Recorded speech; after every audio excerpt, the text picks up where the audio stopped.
एक आदमी को अपनी बीवी पे शक हो गया कि तू किसी गैर से मिलती है। भक, मैं ऑफिस में रहता हूं तो किसी, उसने कहा कैसे आदमी हो, मैंने तो आज तक किसी को मौका नहीं, और तुम चुप, नहीं मैं किसी से नहीं मिलती हूं। अच्छा ठीक है, वो एक पहाड़ी है ना, हाँ पहाड़ी के ऊपर एक मंदिर है ना, उस मंदिर के ऊपर देवी है ना, कहाँ, उस देवी की मूर्ति पर हाथ रखकर कसम खा ले कि मैं किसी से नहीं मिलती हूं, मैं यकीन कर लूंगा। और उस देवी पर कोई कसम झूठी खाता नहीं था, उसका अकीदा था कि खाएंगे तो मर जाएंगे, शाम का सूरज भी डूबते हुए नहीं देख पाएंगे, बहुत बड़ी आफत आ जाएगी, कोई झूठी कसम नहीं खाता था। अब ये कहने लगी आज कैसे चले, मैं तो दिन भर थक गई हूं, कल चलूंगी। इसने कहा ठीक है कल चलना, मैं जा रहा हूं ऑफिस। ये ऑफिस गया, ये जिससे मिलती थी उसी के पास गई। हमारी चोरी पकड़ी गई, अब देवी की झूठी कसम तो मैं खा नहीं सकती। फिर प्लानिंग हुई, कहा ठीक है तुम कल गधा लेकर आ जाना पहाड़ी के पास, ठीक है हम किराए पे कर लेंगे। अब ये अपनी बीवी को दूसरे दिन लेके जा रहा है, बीवी से चल, बीवी कहती है इतने ऊंचे पहाड़ी पे कैसे चढ़ेंगे, ये गधे वाले को कहो हमें गधे पे बिठा ले, इसको मजदूरी दे देना। उसने कहा ठीक है, गधे वाले से कहा कितने रुपए लोगे, 10 रुपए, 5 रुपए लो, उसको तो ले ही जाना था, तो सेटिंग पहले से थी, उसने कहा दे देना, चलो आओ। अब वो लगाम पकड़ के गधे पे बैठी हुई औरत को ले जा रहा है, पूरी पहाड़ी चढ़ गई, और जैसी देवी की मूर्ति आने वाली हुई, षड्यंत्र देखो, औरत की दिमाग की फतूरत देखो। आप कहते कम अकल होती है औरत, अरे तुम्हें बेच देगी बाजार में, कम अकल कहते हो। इसने गधे से अपने आप को गिराया और साड़ी पहनकर गई थी, पूरी साड़ी उठा के उसने ऐसे कर ली और शर्मगाह खोल दी और चिल्लाई मर गई, देख के नहीं चलता अंधे, और शर्मगाह खुली है। इतने में आदमी उसका आया, अंधा भी देंगे थप्पड़, देख के नहीं चलता। वही अपनी बीवी की साड़ी नीचे कर रहा है।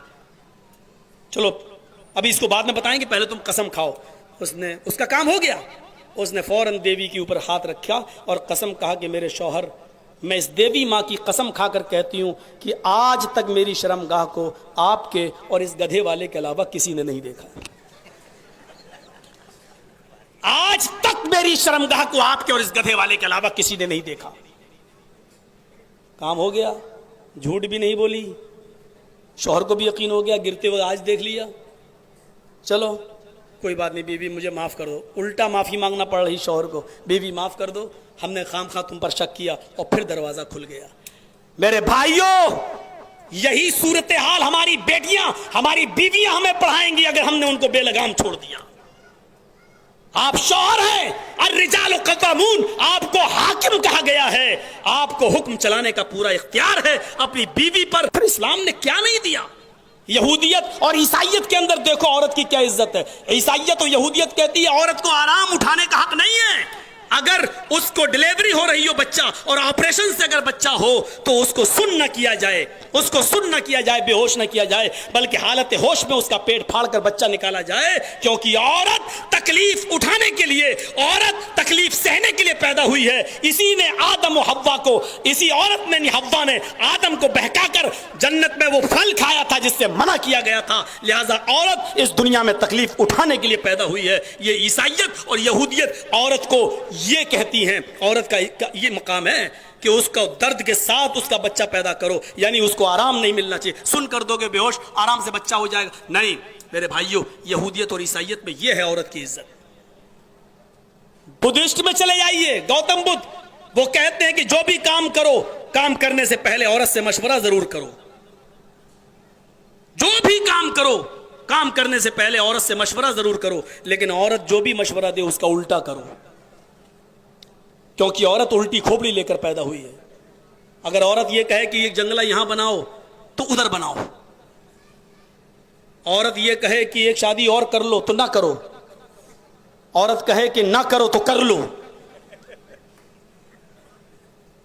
क्यों? क्योंकि औरत उल्टी खोपड़ी लेकर पैदा हुई है। यह गौतम बुद्ध ने कहा है, यह है।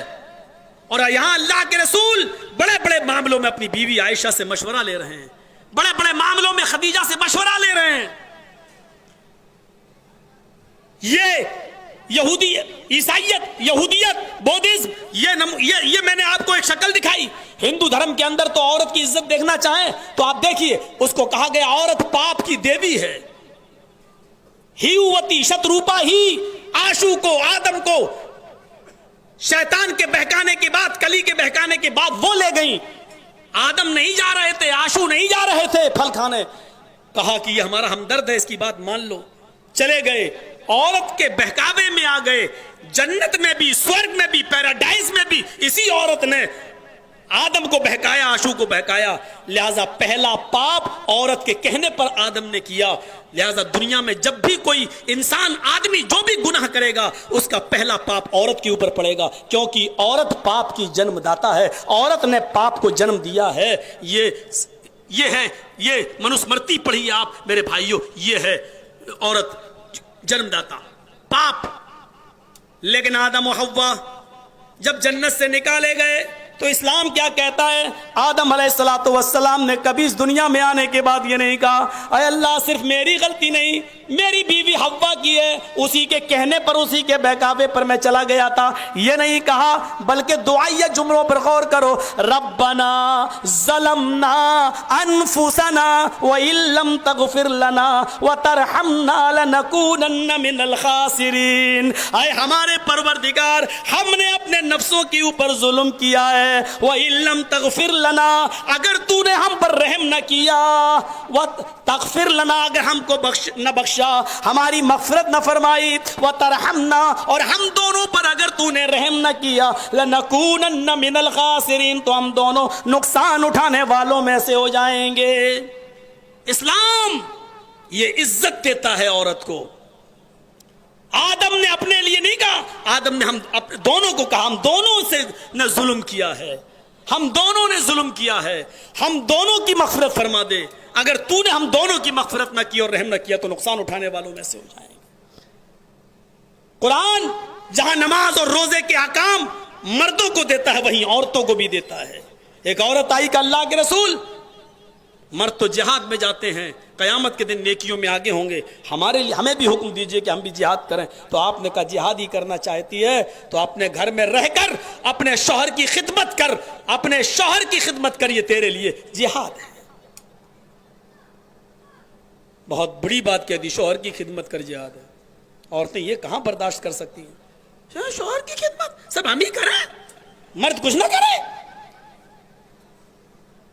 तसव्वुर कीजिए मेरी माँ बहनों, मैं इसलिए नहीं ये बात कह रहा हूं क्योंकि मैं भी मर्द हूं, बल्कि कुरान और हदीस की बात है। अल्लाह के नबी फरमाते हैं कि शौहर का इतना बड़ा मकाम, इतना बड़ा मकाम, इतना बड़ा मकाम है कि अगर अल्लाह किसी को अपने बाद सजदा करने का हुक्म देता तो अल्लाह के नबी फरमाते हैं कि मैं बीवी को, औरत को हुक्म देता कि वो अपने शौहर को सजदा करे। मेरी माँ बहनों, अपने पास जो बेटियां हैं तुम्हारी, उनको तरबियत दो, अच्छे संस्कार दो। जैसे अब्दुल कादिर जीलानी बगदादी रहमतुल्लाह अलैह की 12 साल की उम्र में उनकी मां ने उनको संस्कार दिए थे, बेटा झूठ कभी मत बोलना, और गए और झूठ नहीं बोले, चोरों के सामने भी सच बोला, और वही उनकी सच्चाई उन तमाम डाकू और चोरों को तौबा करने पर मजबूर कर देती है। अच्छे संस्कार जब मिलते हैं तो चोर भी चोरी कर से तौबा कर लेता, और डाकू भी। हमारे देश के चौकीदार को अच्छे संस्कार मिले होते, 14 साल की उम्र में अगर भागा ना होता, माँ बाप का प्यार मिला होता, तो आज इतने ड्रामेबाजी भारत में ना हो रही होती। संस्कार चाहिए अच्छे, अच्छे संस्कार माँ की गोद से मिलते हैं। Mother's lap is first college for children. माँ की गोद ये बच्चे की पहली यूनिवर्सिटी और पहला मदरसा होता है।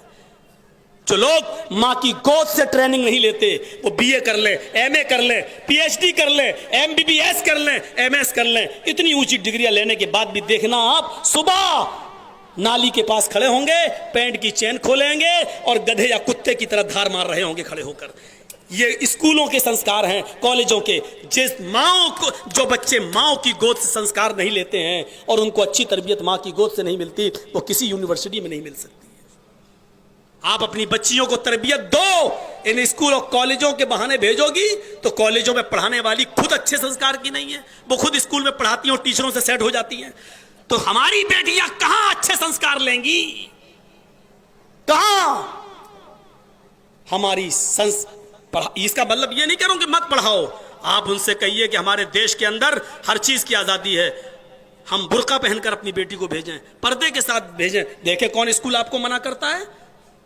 आपको सुप्रीम कोर्ट इस बात की इजाजत देती है कि औरत अपने मजहबी लिबास में अगर जाना चाहे तो जा सकती है।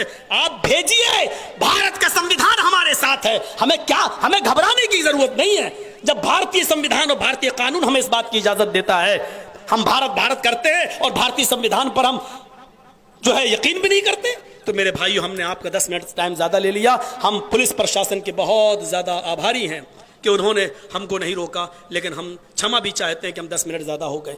दिल्ली पुलिस की देख लो एक तरफ, यूपी पुलिस का हाल देख लो एक तरफ, और बंबई पुलिस की तारीफ पूरे हिंदुस्तान के अंदर हो रही है। एहतिजाज भी हुए, जुलूस भी निकले, आपने प्रोटेस्ट भी किया, पुलिस वालों ने साथ भी दिया, अमन व अमान भी रहा, सब कुछ रहा। यूपी के पुलिस वालों को और दिल्ली की पुलिस को महाराष्ट्र की पुलिस से सीखना चाहिए कि अमन व अमान कैसा होता है। तो हमने पूरी दुनिया में आज महाराष्ट्र पुलिस का नाम हो रहा है। हम ऊपर वाले से प्रार्थना करते हैं कि वो आपको अमन व अमान और शांति का माहौल बनाने की मजीद प्रेरणा दे और